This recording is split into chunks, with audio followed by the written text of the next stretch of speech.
कहानी के starting scene में हमें एक रेस्टोरेंट में 4 दोस्तों को बैठा हुआ दिखाया जाता है।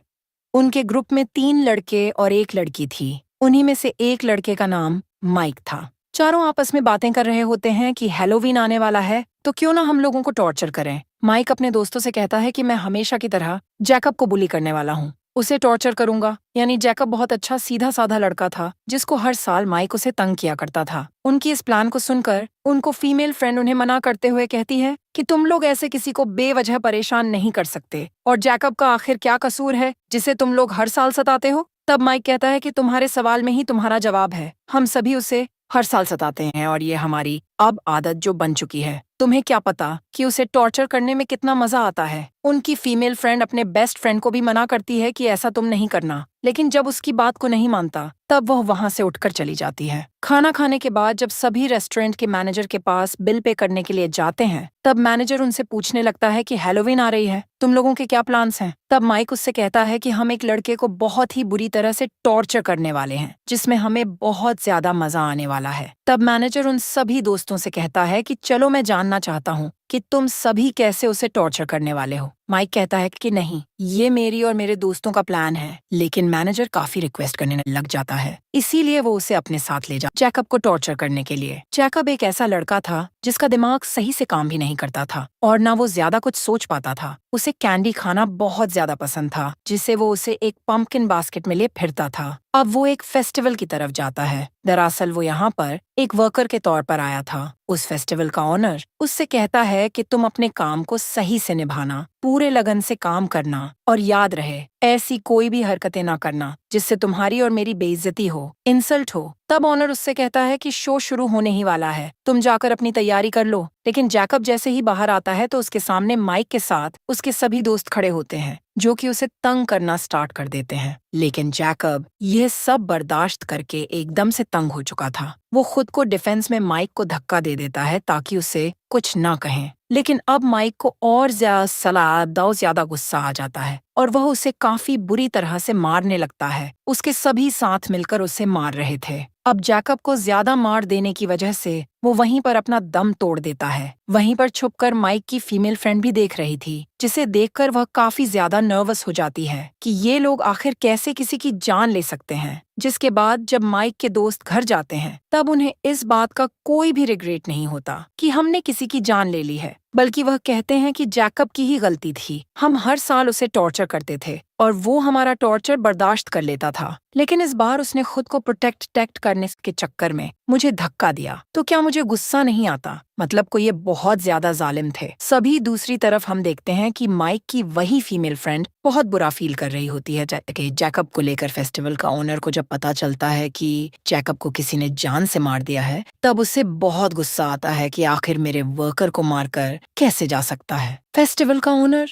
दिल का अच्छा इंसान था। वो जैकब की बॉडी को उठाकर अंदर लेकर आता है और उसके फेस पर अजीब तरह का मास्क पहना आता है, जिसके बाद ओनर कुछ रिचुअल करना स्टार्ट कर देता है, जिससे कोई अनजान सोल उसके अंदर आ जाता है और अब मरा हुआ जैकब फिर से जिंदा हो जाता है ताकि वो माइक और उसके दोस्तों से बदला ले सके अपने मर्डर के लिए। दूसरे सीन में हम देखते हैं कि माइक की फीमेल फ्रेंड टाउन के शेरिफ जाकर उन्हें सब कुछ बता देती है कि जैकब को किन किन लोगों ने मारा है और किस तरह बेरहमी से मारा। तब शेरिफ कहता है कि चलो ठीक है, मैं इसे नोट कर लेता हूँ, लेकिन अभी तक इसका कोई भी रिपोर्ट नहीं आई है। लेकिन जब शेरिफ को पता चलता है कि जैकब को मारने वाला उनमें से एक उसका बेटा ही था, यानी माइक, तो उसे बिलीव नहीं हो रहा था कि मैं इस टाउन का शेरिफ हूँ और मेरा ही बेटा ऐसी काम कैसे कर सकता है।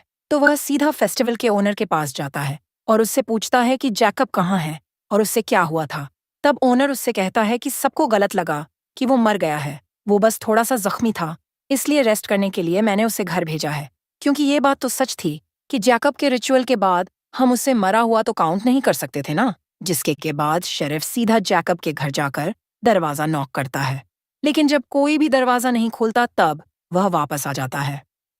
अगले सीन में हम माइक की उसी फीमेल फ्रेंड को देखते हैं, जिसके पास उसका एक दोस्त उससे मिलने के लिए आता है। वो उसे बताता है कि शेरिफ ने इन्वेस्टिगेशन की है और उन्हें पता चला है कि जैकब अभी भी जिंदा है। उसकी ऐसी बात सुनकर उस लड़की के दिल को काफी सुकून मिलता है कि शुक्र है अदया लहम कि वो जिंदा तो है। आगे हम देखते हैं कि मैनेजर जिसने माइक के साथ मिलकर जैकब को मारा था, वो किकी से कह रहा होता है कि मेरी तो हैलोवीन काफी अच्छी गुजरी और मैंने अपनी जिंदगी में ऐसी मजा कभी भी नहीं लिया था। जिसके बाद जब मैनेजर अपने वॉशरूम में जाता है तो वहां पर वही पंपकिन बास्केट को देखता है और उसमें कॉर्न कैंडी होती है और वो उसे उठाकर खाने लग जाता है कि तभी वहां पर जैकब आ जाता है। उसकी पेट को चीर कर उसे काफी दर्दनाक मौत देता है, यानी अब वो अपने उसे मारने वाले लोगों में से एक को तो खत्म कर ही दिया था। कुछ देर के बाद उस जगह पर शेरिफ भी आ जाता है और वहाँ की इन्वेस्टिगेशन करना शुरू करता है कि आखिर इसे किसने मारा। वो देखता है कि हर तरफ कैंडी कॉर्न पड़ी हुई थी। शेरिफ को पता चलता है कि उस रात जैकब को टॉर्चर करने वालों में से यह मैनेजर भी था। तब उसे थोड़ा थोड़ा जैकब पर शक होने लग गया था। वहाँ माइक की वो फीमेल फ्रेंड भी थी जो कि अपने बेस्ट फ्रेंड के साथ आई थी। तब शेरिफ उन सबको बताता है, जो कि जाकर वे दोनों अपने सभी दोस्तों को बताते हैं। माइक सभी से कहता है कि यह तो हो ही नहीं सकता, बिल्कुल भी पॉसिबल ही नहीं है कि जैकब किसी का मर्डर कर सके। उसमें इतनी हिम्मत कहाँ से आई? उसमें अगर इतनी ही हिम्मत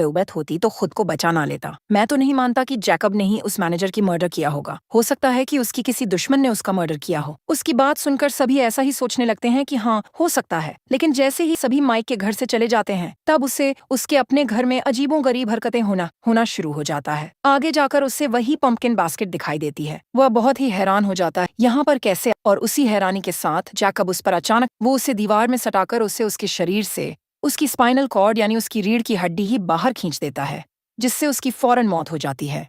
दूसरी तरफ हम देखते हैं शेरिफ को पूरी तरह से शक हो गया था कि यह सारा खून जैकब ही कर रहा है। इसीलिए वो उसी फेस्टिवल ओनर के पास जाता है। ओनर उसे कहता है कि कहा ना मैंने आपको कि उससे मैंने घर पर रेस्ट करने के लिए भेजा है। अभी यह सब बातें कर ही रहे थे कि तभी वहां पर एक और पुलिस ऑफिसर आकर शेरिफ को बताता है कि माइक की एक और दोस्त का मर्डर हो चुका था।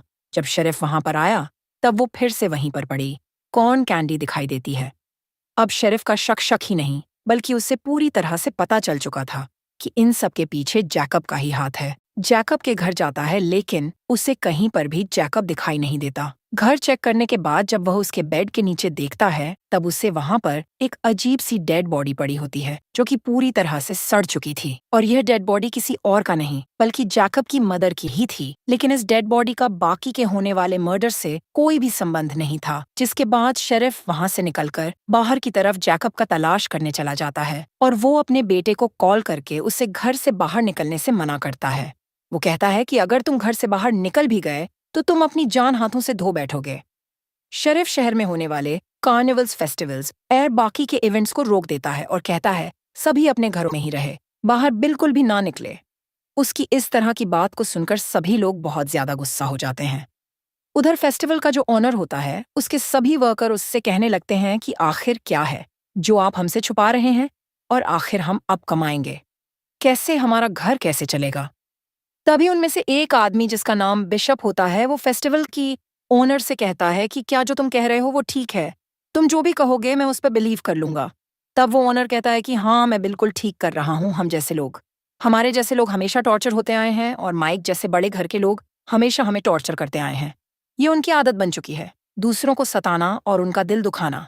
असल में माइक के साथी को जैकब ने ही मारा है। मैंने तो बस उससे जिंदा किया कि वो अपने मर्डर का बदला ले सके। तो अब तुम ही सब बताओ कि क्या यह गलत है। अब ओनर जैकब की पूरी सच्चाई अपने सभी स्टाफ मेंबर के सामने ला चुका था, इसीलिए सभी अपने ओनर पर बिलीव कर लेते हैं और सभी एग्री भी हो जाते हैं कि हम ओनर का साथ देंगे क्योंकि यह सच कह रहा है। टॉर्चर करने वाले के खिलाफ उनके अगेंस्ट कोई ना कोई तो स्टेप तो लेना ही पड़ेगा। फिर हम देखते हैं कि माइक की फीमेल फ्रेंड और उसके दोस्त एक जगह पर थे। वो लड़की जब कुछ टाइम के लिए अंदर जाती है और जब बाहर आकर उसने देखा कि उसकी दोस्त की डेड बॉडी जमीन पर पड़ी हुई है, उसे बिल्कुल भी समझ में नहीं आता कि यह क्या हो गया कि तभी जैकब भी वहां पर आ जाता है और उसकी जुबान को खींचकर बाहर कर देता है, जिसकी वजह से वो भी मर जाती है। शेरिफ भी अब वहां पर आ गया था जहां पर उन दोनों की मर्डर हुई थी, यह चेक करने के लिए कि क्या वो लोग ठीक हैं। पर जब वो अंदर जाता है तो वो देखता है कि वहां पर तो उन दोनों की डेड बॉडीज पड़ी हुई हैं। अब उसे लगने लगता है कि इस बार किसकी बारी है। तब वो फौरन अपने बेटे को कॉल करता है और कहता है कि देखो, तुम्हारे सभी दोस्त मारे जा चुके हैं, मेरी बात मानो तो तुम मेरे घर के अंदर ही रहना, बाहर बिल्कुल भी नहीं निकलना क्योंकि जैकब अब तुम्हें मारने वाला है। अपनी डैड की बात सुनकर माइक को गुस्सा आ जाता है, इसीलिए वो अपने घर से निकलकर उस फेस्टिवल यानी ऑनर के पास जाता है ताकि वो उससे पूछ सके कि आखिर यह सब क्या हो रहा है। लेकिन लेन तभी उस ओनर का एक आदमी उसे मारकर बेहोश कर देता है। शेरिफ जब अपने घर आया तब उसने देखा कि उसका बेटा यानी माइक तो घर पर है ही नहीं, बल्कि माइक की जगह फेस्टिवल का ओनर था। वो उस पर गन पॉइंट करके उसे पूछता है कि मेरा बेटा कहाँ है, लेकिन तभी पीछे से बिशप अटैक करके उसे बेहोश कर देता है, जिसके बाद वो ओनर एक चाकू से उस शेरिफ का गला ही काट देता है, जिससे वो भी मारा जाता है। जिसके बाद हम माइक को देखते हैं। जब उसकी आंखें खुली तब उसने देखा कि वो तो अब एक चेयर पर बंधा हुआ है। उसके आसपास कोई भी नहीं है। हेल्पलेस है कि तभी वहां पर शेरिफ की गाड़ी यानी अपने फादर को आते हुए देखता है। वो सोचता है कि अब मैं बच जाऊंगा क्योंकि अब मेरे फादर आ चुके हैं, लेकिन यह उसकी गलतफहमी थी क्योंकि उसका फादर गाड़ी के अंदर नहीं बल्कि उसके फादर का सर गाड़ी के आगे टंगा हुआ था, जिसको देखकर माइक के तो होश ही उड़ जाते हैं और रोने लग जाता है क्योंकि वो जानता था कि अब वो भी मारा जाएगा। कि तभी उसके सामने जैकब आ जाता है, जो कि अब वो उसे काफी बुरी तरह से टॉर्चर करके मारने वाला था। वो उसे दोनों हाथों को उसके शरीर से अलग कर देता है और फिर एक एक करके उसके सारे के सारे दांत को बाहर कर देता है और इसी तरह से उसे टॉर्चर कर करके उसे जान से मार डालता है। जिसके बाद अगले सीन में हम उस फेस्टिवल के ओनर्स को देखते हैं, जो कि वो किसी दूसरे शहर में अपने शो कर रहा होता है। वो वहां पर एक लड़की को एक नेकलेस देता है जो कि माइक के दांतों से बना हुआ था और उससे बता रहा होता है सिशे जैकब के बारे में, लेकिन उस लड़की को बिल्कुल भी यकीन नहीं होता। वो कहती है कि आखिर वो कैसे जिंदा हो सकता है और कैसे सभी को मार सकता है। तब ओनर उससे कहता है कि कुछ लोग मासूम लोगों की बिना वजह जान ले लेते हैं। उनको सबक सिखाने के लिए जैकब को जिंदा किया गया है। अब इस कहानी के लास्ट सीन में हम जैकब को अपने घर में वही मास्क पहने बैठा हुआ देखते हैं और वो अपनी पसंदीदा कॉर्न कैंडी बड़ी मजे से खा रहा था। और इसी के साथ यह कहानी यहीं पर खत्म हो जाती है।